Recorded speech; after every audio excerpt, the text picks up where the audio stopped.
Hey everybody, welcome to the daily update. Should I even look? Do I even need to look? It's friggin' tax day. We all know what day it is. Happy Wednesday. Welcome to the daily update for April 15th, 2026. Happy hump day. Happy write the goddamn government a check day. Look, here's the thing, right? You're only writing a check for taxes if you made money. Okay? That's my positive spin on it. And if you don't live in a sucky high income state like California or New York or Illinois, then you should be super happy. So, anyway, all right. Hey, real quick announcement before we get into things. Unfortunately, we've had a death in my wife's family. And so it's kind of a last minute thing. We've got to go out for the funeral out to Houston. And let's see, let's go over here. Let's get the knack out of here. Let's pull up the calendar. So, got to head out on Thursday. So I will be in Houston Thursday, Friday, and that means, look, for new subscribers, here's how it usually works. I take 2 weeks off a year. Generally some sort of vacation. I travel, but I try to do the daily update even when I'm traveling. I think I've done it pretty much what is going on with my watch here? I think I've done it every day so far this year. But on that Thursday I'm leaving, we're like leaving at noon. I'm going to be on a plane for 3.5 hours going out to Texas, and there's a time change, and we're going to have to see family. So I may not. I'm going to say right now there probably will not be a daily update that Thursday. Maybe I can get it out, but there probably won't be. I will definitely do one on Friday, and there will still be the Saturday cut and everything. But it's just going to be too much on that Thursday, and I just don't think I can do it. I'm really sorry, but it's unforeseen. So, all right, let's get to the action. Oh man, what a market. My goodness, my golly, my gee. Okay, so let's start with the old SPX. So look at this. Remember when we talked about Monday and the beautiful technical action, and then we got this follow through yesterday that was just lovely. I just keep thinking, okay, we've had our market gifts. We need a pullback. We gapped up this morning. And then there was a pretty aggressive pullback, and you're thinking, okay, well, maybe that's it. Maybe it starts. But no, we just hold right here at the previous day's high. We see that spread again. A little spot where we lost the 20, but nope, we recaptured it and closed the day basically at the highs. If we go across everything, let's see, Dow, I guess, was off the highs. Everything else was at its highs.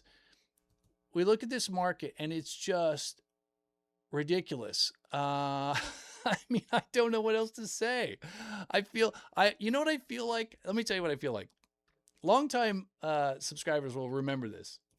I was just a mental case on the Friday daily update here. I was just laughing at how stupid this selling was. I feel similarly, not stupid, but like this move, I saw some stat. We're up like 10% in 10 days, some ridiculous amount. There's got to be a record in here somewhere.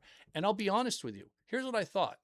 I thought, okay, we had this move right here and a little bit of a pause on Friday. We probably have a pullback coming. Maybe it will be through price. Maybe it will be through time. But when we had that bullish engulfing bar on Monday, it was like, whoa.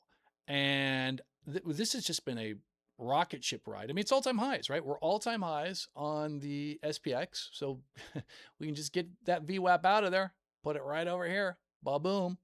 How often do you see that in real time? We're at all-time highs, I believe, on the Qs. Yeah, 100%. That's the previous all-time high right there. So just move that over. Reset. What else? IWM? Not quite there yet. Almost there. Very, very close. Not quite there yet. And the Dow is lagging a little bit. So going back to what I was saying, I thought for sure I'd have to reset it here, and it just goes higher and higher. I think one of the reasons I think we pushed today is because people just really missed out. A lot of people missed out on this move, and they're just trying to get in, and that's just pushing it past. Their shorts are having to cover. we'll talk about that in a second about missing the move there. I think one of the things that happened today that's really beneficial, and I mentioned this yesterday in the trading room, is I said, we need Tesla to get back in gear. And I said, first thing it needs to do is close above the 21 EMA. So not only did it do that, it closed above the 21, broke an intermediate term downtrend, broke above the 50, broke above the 200, and closed above them all. And some pretty good volume. So that's nice. Having said that, there's a little bit of craziness going on right now. Seeing some weird stuff like Allbirds, which decided that they're no longer going to be making shoes and they're going to pivot to AI, and the stock was up. I can't remember what it was up today, like a gazillion. So is it birds, right? Whoops. It's bird, right? B-I-R-D. Yeah. Hi. See what I mean about laughing? I just have to laugh at this stuff. So that's up 582%. I think it was up 750 at one point. This is a name that somebody popped in the one of our subscribers. I shouldn't say somebody. One of our subscribers popped in the trading room. Popped in, I think, on the 13th. It was up 41% on the 13th, and it's up 39%. This is space related. How about this? How about getting rid of the pattern day trade rule yesterday? Finally. And what happened to Hood? Boom. Up 10%. How about the NASDAQ fast tracking SpaceX?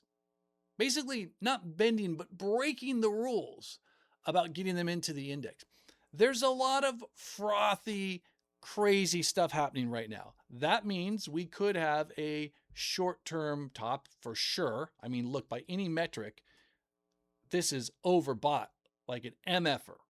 I mean, look, I'm going to bury the lead right now. I don't have to put this behind the paywall for free subscribers. Like, what am I going to say about every single index? I'm just going to say everything is above every moving average, all VWAPs, all support and resistance levels. We're at all-time highs.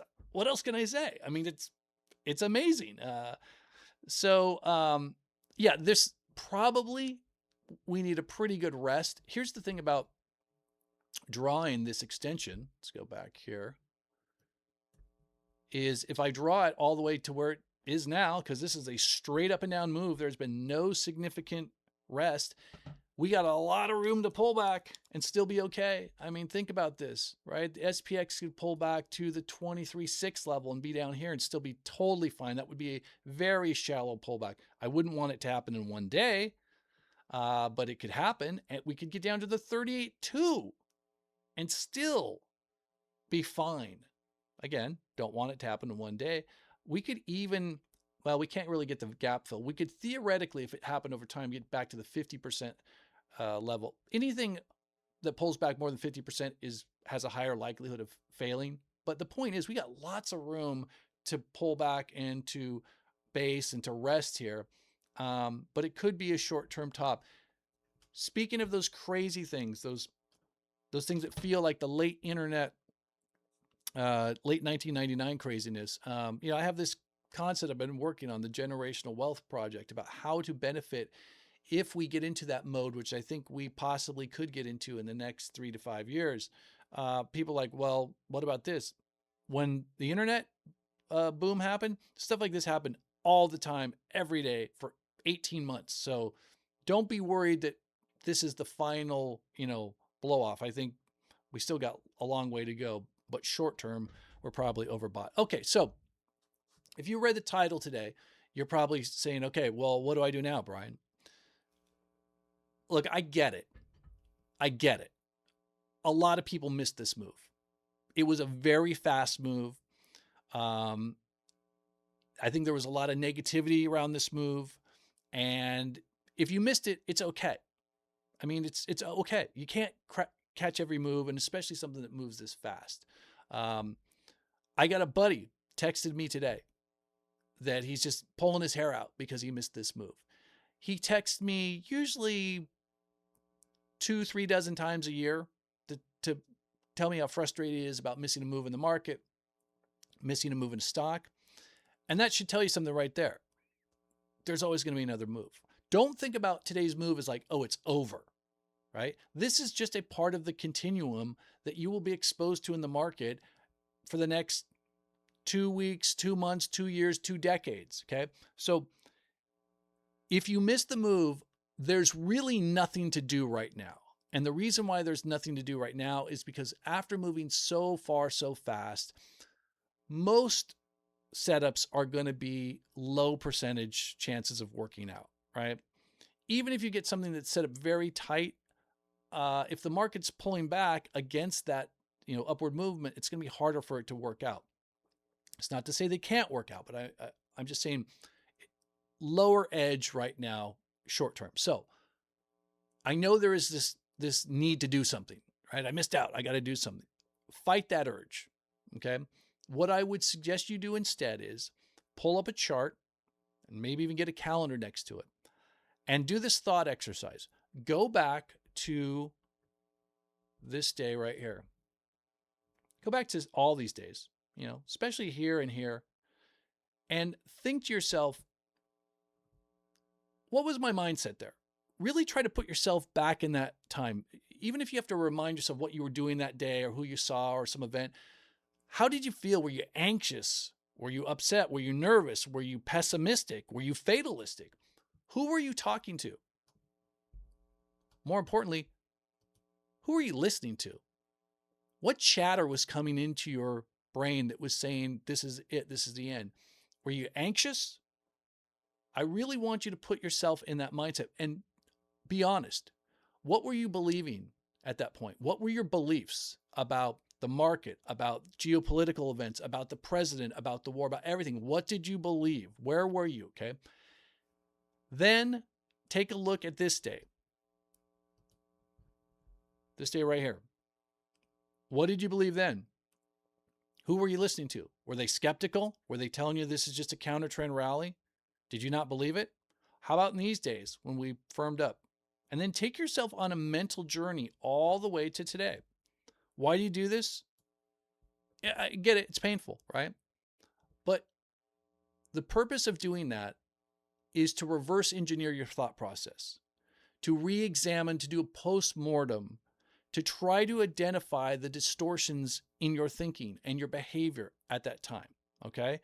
When you identify the people that you were listening to that steered you the wrong way, don't listen to them anymore. Get rid of them.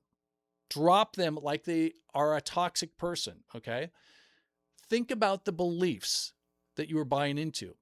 Were these geopolitical beliefs? Were these political beliefs? Were these emotional beliefs? Were these economic beliefs? Try to distance yourself from those beliefs, right? Because if you were using a technical foundation or a methodology, those beliefs shouldn't have impacted you.